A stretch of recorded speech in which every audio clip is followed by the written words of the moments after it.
Well, the PPTA, which is the Union for Secondary School Teachers, they're holding their annual conference this week. And as expected, there's some wacky things being suggested, especially around identity politics and gender ideology, because that seems to be all some teachers care about, not the maths, the reading, the writing, as most parents are expecting. Let's check it out.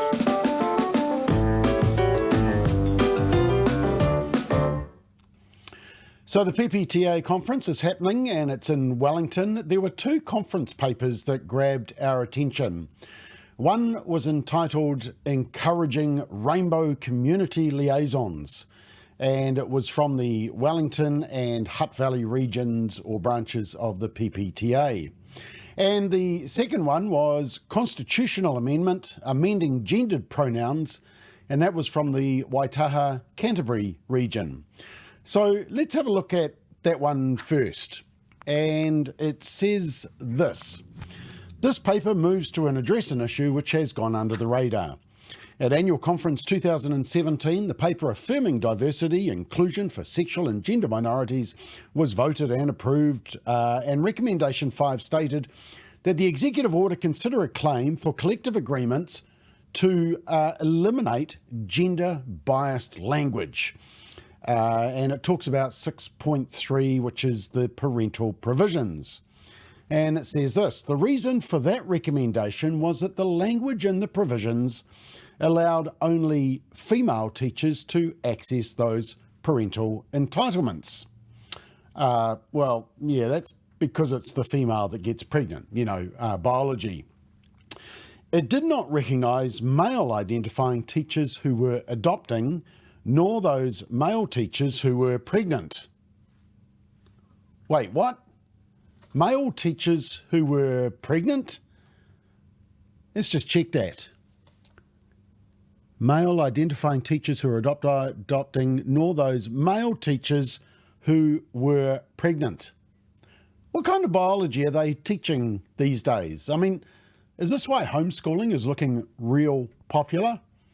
I don't know what happens in the schools in Canterbury. I don't know what's in the water, but if men are getting pregnant, there might be something not quite right. And if you can show me a male who is pregnant, I'll buy you a bridge. Anyway, it continues. They were not inclusive pronouns in our collective agreements. They did not align with our values. The language was changed, and the current collective agreement refers to teacher. And then says a binary approach to gender is not inclusive, and other options need to be presented so that every person feels emotionally and physically safe. We're talking about teachers here, adults, yeah. The notion of choice aligns with other causes such as cultural expressions of identity that can be repressed by uniform. Gender neutrality is all about providing the options so that all young people feel included and safe. Yeah, no, this is about teachers. This shows that as a union, we fight to eliminate gender-biased language within our employment agreements and advocate for those changes for the young people in our kura and communities. Yeah. So what do they basically want to do in this policy paper? Well, they want to go through every part of the Constitution and change it so that rather than saying, for example, let me give you an example here, Section 9, it's currently, as you can see there, a member shall cease to be such if he, she shall cease to be a teacher or tutor, and they will pay her or his subscription provided that where a member has been dismissed, he, she shall be eligible to retain membership. So what they've done is they've gone through, and wherever there is those naughty words that say she and he, they change it to they. That is the non-sex identifying pronoun. Feel better? Less triggered? They then ask in the paper, well, why have a gender-neutral constitution? Which is a very good question. And they say, under the heading inclusivity, there are no positions within the PPTA that require a certain gender. Oh, except for women's representatives. Oops. Okay, look, just skip that one. The language in the Constitution as it currently stands implicitly excludes those members who do not identify with he, she pronouns. It reinforces the alienation of our rainbow whānau. This is not who we are as an association. But what if you don't identify with they, them? I mean, what about people with or zizur or tim tam or who? You're still excluding them. Excluding zur or who. It gets very confusing. Anyway, under the heading Clarity and Accessibility, they say, when reading the Constitution, it is tiring to read he, she all the time. Tiring. It's so tiring. It is simply awkward writing and uses gender when it is not relevant. Gender-neutral language is precise. It encompasses all individuals, providing clarity in communication. It's interesting. I think they've got a typo in this where they say it is simply awkward writing and uses gender when it is not relevant. Did I type that wrong, or did they write it wrong in the document? Well, they're the teachers.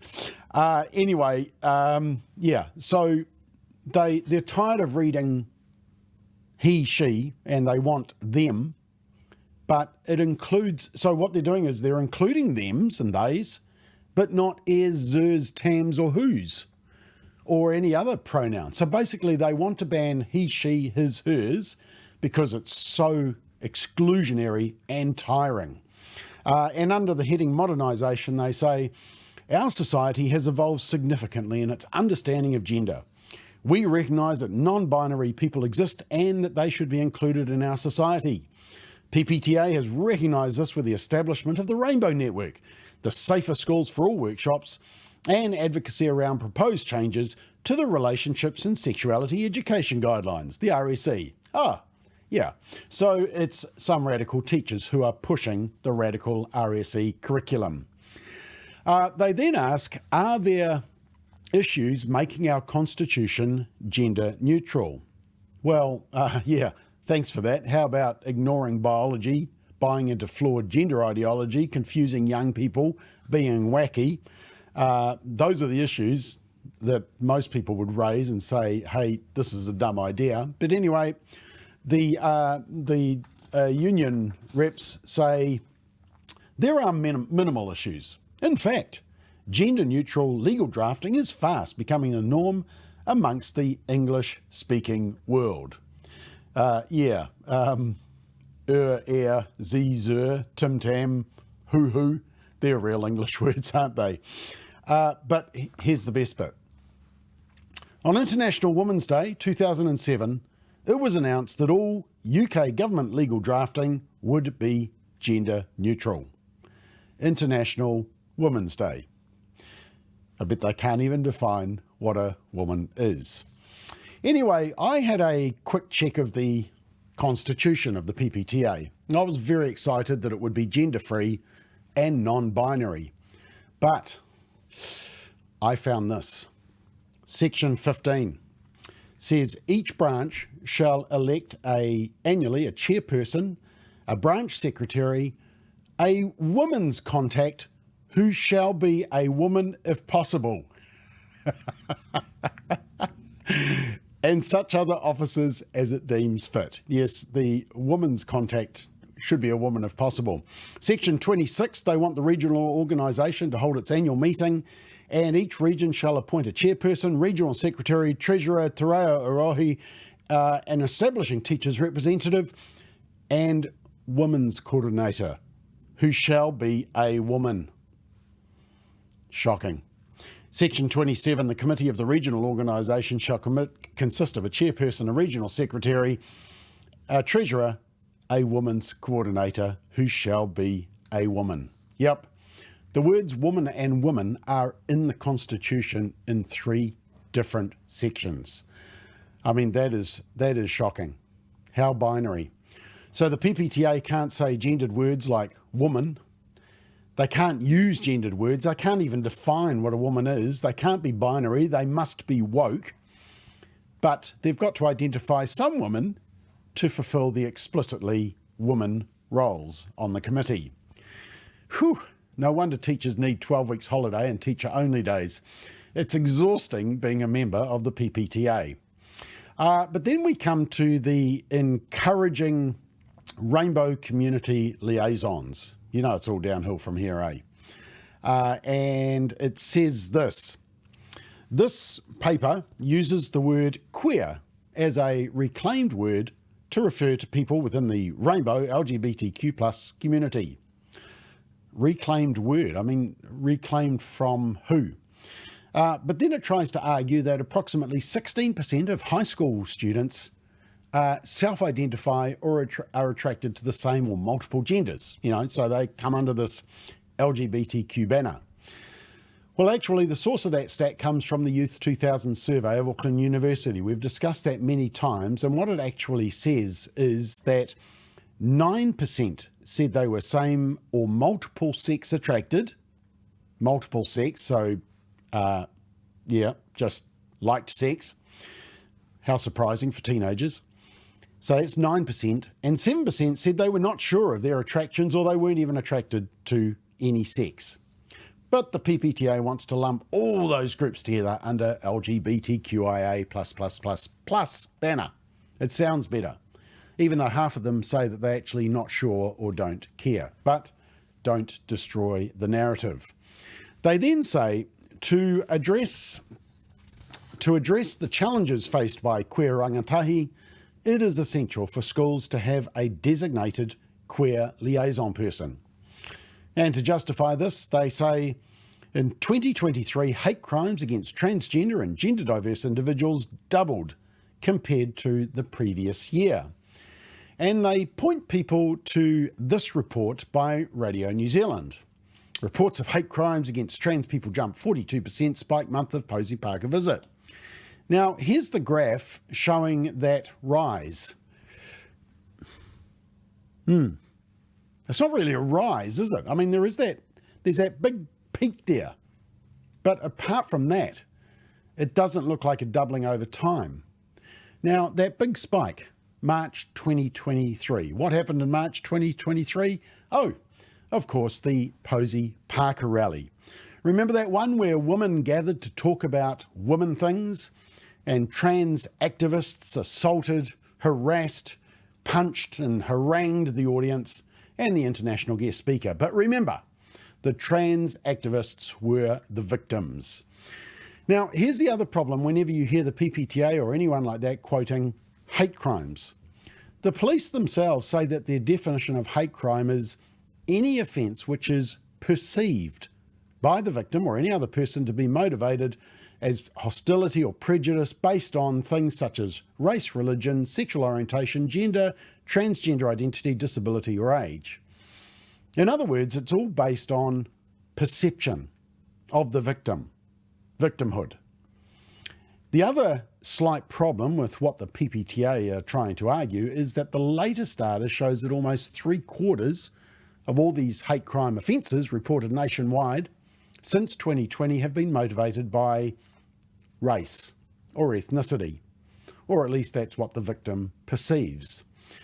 Perhaps the PPTA should focus on all bullying and all victims and all bullies, not just the ones that they're particularly obsessed with. They then have a dig at the government and they say, in the current political climate, there has been an emboldening of people to voice their negative opinions towards queer people, both online and in person. This has been noticed empirically by multiple people working within queer spaces. Multiple people, all three of them. You know, in the current political climate, they say. They go on, currently many schools rely on the school guidance team to deal with queer issues, largely due to the overlap between being queer and suffering from potentially traumatic offences or events. That's kind of interesting that they admit the connection between being queer and mental illness and traumatic events. You mean that there might be underlying causes? So what do they want? Well, they want recognised roles in which teachers are given release time and financial remuneration to ensure support of queer rangatahi across Aotearoa. Yep, taxpayer funded. And, taken out of the classroom rather than teaching as expected. This is the preferential system that they want, at a time when families just want their children to be taught and not indoctrinated. Whew, that homeschooling sounds even more tempting, doesn't it? Now, please remember, there are thousands of fantastic teachers who want nothing to do with this radical and extreme agenda, ideology, and indoctrination, and they simply want to educate. But there are some PPTA members who do want to indoctrinate, and you need to know who they are if they're at your local schools. Given that some teachers in the PPTA think men can get pregnant, maybe don't enrol your child in that biology course for their NCEA. They're going to fail badly.